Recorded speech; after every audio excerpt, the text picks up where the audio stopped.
Pros and cons of living in Japan, our best advice. Let's get onto the pros and cons of living in Japan. Pros of living in Japan. Let's start with the obvious of the pros and cons of living in Japan. Picture this, it's Monday. You finish work in the evening and head over to the department store to run some errands. There is plenty of time since the mall closes at 10 p.m. So you browse all your favorite fashion brands and then stop by Starbucks for an evening frappuccino. You catch the metro to your favorite restaurant to have dinner with your friends. It's getting quite late. You and your friends still have room for a couple of cocktails, so you head out to a cute bar. Then maybe some karaoke. Okay, so you went a little overboard for a Monday. It's 2 a.m. and you're heading home. You know you will need to get a good night's sleep before work tomorrow. So you quickly drop into the convenience store on the ground floor of your apartment complex and pick up some medicine and a hot takeaway meal to soak up the alcohol. But wait! You forgot to grab some stationery for work tomorrow. Never fear, Amazon has you covered. You order your Prime Now delivery and the courier is with you within the hour. Yep, you can do all of that on a Monday. Japan never sleeps, and you only have to walk a few steps, sometimes none at all, to find anything. Even when roaming the Inaka countryside, you'll be pleased to find vending machines almost at random on the side of the road everywhere you go. Who is using them? Who knows? Japan is the epitome of convenience. Just don't try and get a coffee before 10 a.m. In every aspect of life, Japanese culture demands excellence and perfection. This can be seen in monodokuri, the making of things, and hospitality. Perfectly wrapped goods and food brought to you without a salad leaf out of place. In the words of Gen Z, everything is so aesthetic. Whether it be pottery, textiles, or porcelain, if you're looking for a product, there is a high chance there is a town in Japan that specializes in making it, and have been making it perfectly for hundreds of years. Towns don't just intend to excel at craft. You'll also find each town has a specialty food and industry, too. You'll always be able to find a public toilet, which makes it so easy to walk around the city or travel around. Granted, some toilets leave much to be desired. I am not a fan of the washiki squat toilet. However, it is nice that there is an option no matter where you go.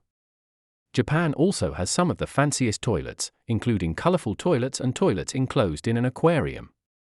You'll also find that luxury smart toilets are standard in most malls and cafes. If I was president, I would make all toilets a Toto toilet. Do you know how to say hello in Japanese? Well done. By Japan standard for Gaijin foreigners, you're basically a rocket scientist. Get ready to hear squeals of excitement and exclamations of surprise as you impress everyone by doing the bare minimum. Just try not to feel belittled when people tell you how juzu you are for being able to hold chopsticks.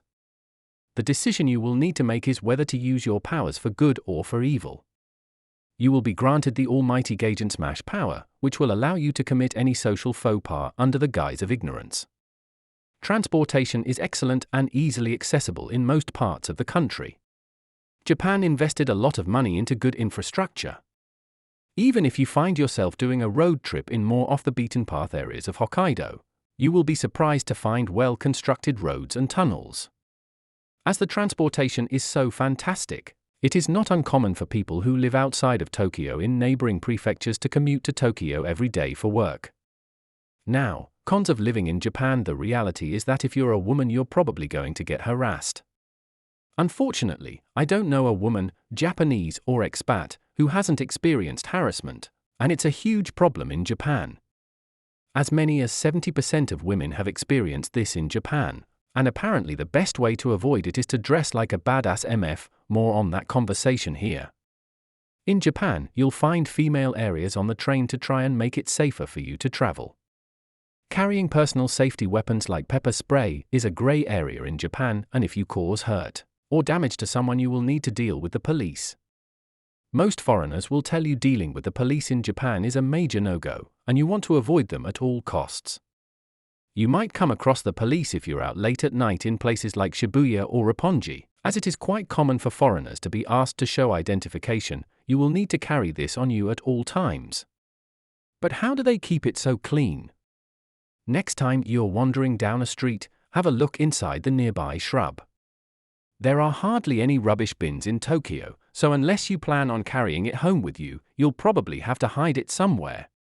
If you are eating, make sure you sit down at the cafe or convenience store so you can leave your rubbish behind. Otherwise you will be holding onto it until you get home. You'll have to keep an eye on your umbrella, bike, and underwear. Unfortunately, these 3 things are apparently too good to not steal. My advice is to never let these items out of your sight. They won't be there when you get back. At some places like hospitals, businesses, and onsens you might find a place to lock up your belongings. Yes, that is what it's come down to. Lock up your underwear. Oh, you want to get married and become a housewife. Cool, because that is the only socially acceptable option you have. In fact, if you are over 25 and not married, don't be surprised if you get called a Christmas cake. This is Japanese slang for a woman that is past her prime, as Christmas cakes are discounted on the 25th of December.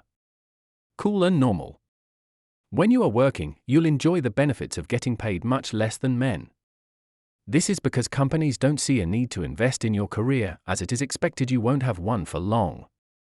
You might think it is ironic that a country as futuristic as Japan could be so behind when it comes to gender equality. Japan sits in 120th place out of 153 countries with a gender equality gap of 34.4%.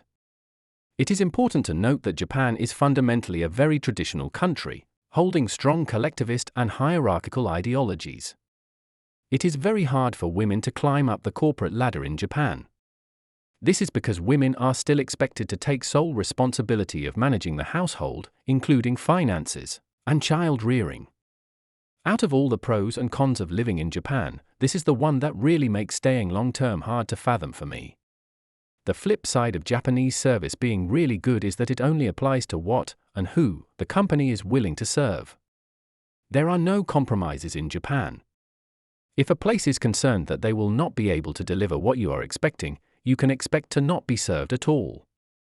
This is why you'll struggle to remove or add anything on a menu, or you may be excluded from services that ordinary Japanese citizens can use because they worry they won't be able to provide you exceptional service in another language. If you are from a country with very poor public healthcare and security, you'll probably see Japan as a viable option long term. If you are a woman from a country that values individualist ideologies, you'll probably struggle to see how living in Japan long term would benefit you.